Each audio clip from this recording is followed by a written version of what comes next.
When I was first married 25 years ago, almost, next summer, when I was first married, my husband and I communicated very differently, and we didn't really understand why that was happening. I would remember just kind of yelling across the house to him, "Hey, like, come here, I need you, I need some help." And he kept coming to me like, "Why are you yelling at me?" And I'm like, "I'm not yelling, I'm just telling you I need you to come here." He's like, "It sounds like you're mad at me." I'm not mad at you at all, I'm just trying to get you to come here. So we discovered years in that our families just communicated in very different ways. The way that we did relationship in my family was much different the way that he did relationship as in his family. We yelled at each other and it had nothing to do with being angry or upset. But in his family, they talked more quietly and calm, and I couldn't figure out why he was doing that because I wanted more energy and connection from him in more animated and exuberant ways. And so it took us years to figure out it's not about not loving each other. It was more about just having different relational skills in terms of the way that we connect.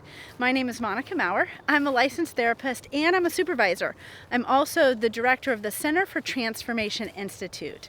At the CFT Institute, we exist to partner with therapists to help therapists grow personally and grow professionally. And so there's this double motivation that we have, and we use the life model, which is a neurotheology curriculum, to do that. Because the life model has been transformational for us as therapists, we believe that it can be transformational for therapists everywhere. And so we're partnering now with Life Model Works to bring this curriculum to therapists everywhere so that they can grow in their skills as individuals, which will directly have impact, as we have seen with the clients. And so that is that's who we are and what we do.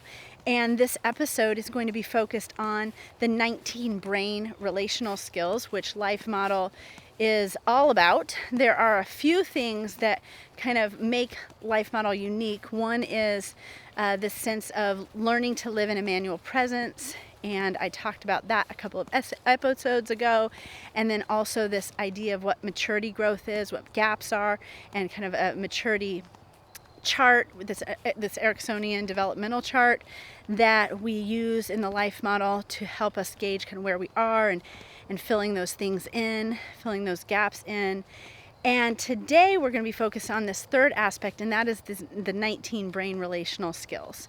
So the 19 brain relational skills were developed, I think, about the early 2000s, late 90s, when Dr. Wilder happened upon the research that Alan Shore had done on the first study of the live brain, and kind of connected to that, to the maturity model that Life Model had already developed.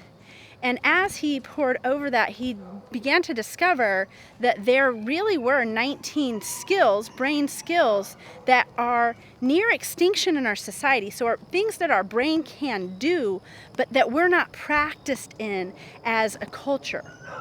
And in fact, what happens is as national disasters or worldwide disasters happen or traumas happen in communities, there is a sense of us not being able to function in our brain relational skills. We actually lose them.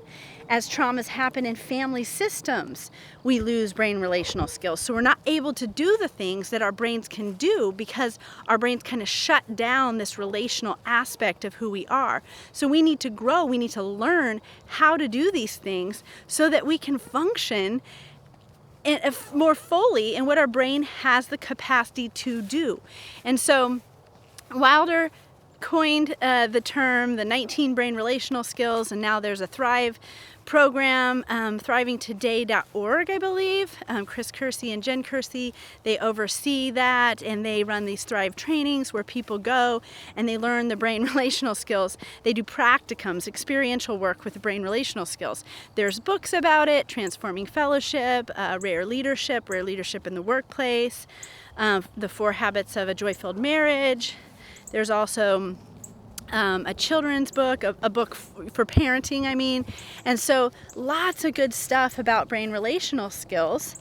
But that is one of the primary aspects of the life model, is learning what these skills are and then learning how to apply them in our life in a way that is really helpful and productive and really transformational.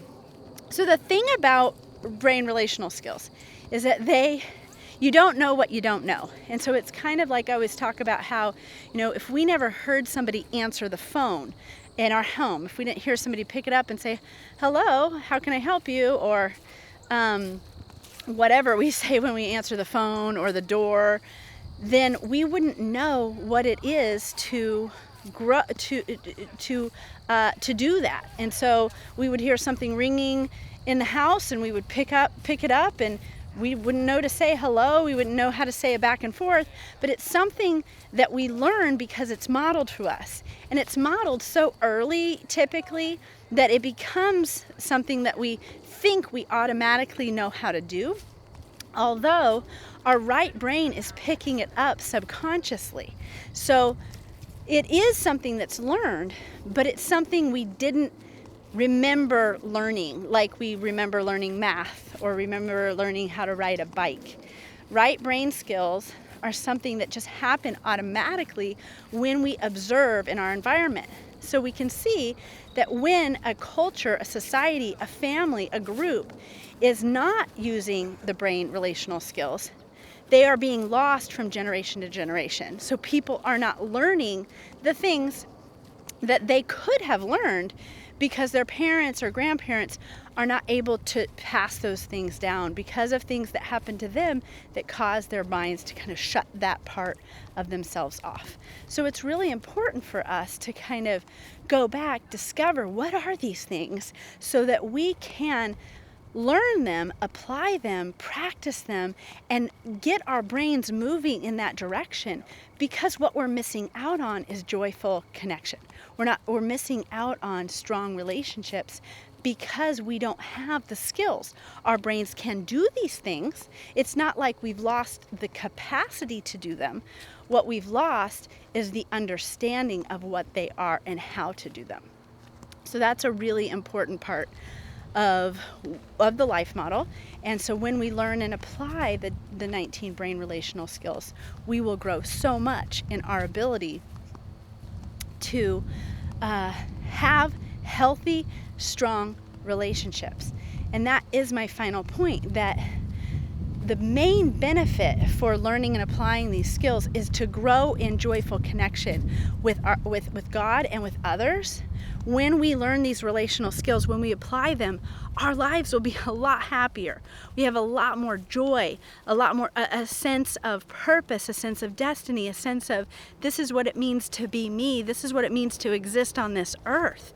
Without the 19 brain skills, we're missing out. We don't even know. Our lives are dull. We're looking for addictions. Life model calls them beeps. Behaviors, experiences, events, people, and substances to kind of fill us up, but they never work because addictions are pseudo-joys. We have to have more of them in order to feel good, and so to keep that dopamine going. But when we truly know how to connect, like with the 19 brain skills, that kind of joy satiates our soul. That kind of joy actually, it combats addiction because it satiates our soul and it transmits faster than addiction. So it actually is the remedy for addiction in our lives. We have our kids playing so many video games, or pornography is a huge issue in our culture, and people are getting a dopamine release from these things that are fast moving, fast paced, engaging, but they're not satisfying. They will never satisfy the human soul. These things that these bells and whistles that we go after in our culture are never going to be what truly satisfies our soul. And so we will, in further episodes, be breaking down some of the 19 brain skills. And please listen in as we will be talking through those. But grab one of those books I mentioned earlier in the episode and get started on learning these things. I will attest, it's been an amazing journey for myself. I've been to Thrive training a couple of times. It's been super helpful for my marriage and for my parenting, for my relationships with my friendships and my community and my neighborhood. So 100%, I love the 19 brain skills. I think that there's really something to this, and that when we learn and grow and practice these things, we will become all that we can possibly be on the earth, and we'll be able to transmit that to the people that we're working with. Thank you so much, and I will look forward to talking with you again on the next episode.